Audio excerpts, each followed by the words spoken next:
আমাদের এই গ্রামের আলপতি বাঁচার সুন্দর একটা গল্প শুনবেন। ভোরের আলো ফোটার আগেই এখানে মানুষের জীবনযুদ্ধ শুরু হয়ে যায় খুব নিভিড়ে। কেউ মাঠে যায় পেটে ভাতের জন্য, কেউ অন্যের বাড়িতে কাজ করতে যায়, কেউ পুকুরে বসে মাছ ধরে। গ্রাম বাংলার সকাল মানে অন্যরকম এক ভালোবাসা। এই আলপনার সাজ আর পুকুর পাড়ের শান্তি মন ভরিয়ে দেয়।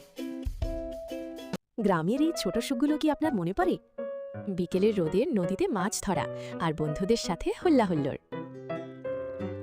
বাড়িতে থাকা মা বউরা তারা নিজেদের মতো নিজের কাজ করে যায়, কেউ কিছু দেখে না, বোঝে না, তবুও তারা হাসে। বিকেলে যখন সবাই ক্লান্ত হয়ে বাড়ি ফেরে, বাচ্চারা আসে জড়িয়ে ধরে, কারণ তারা জানে অভাবের জীবনে ভালোবাসা থাকলে মানুষ বেঁচে থাকতে পারে।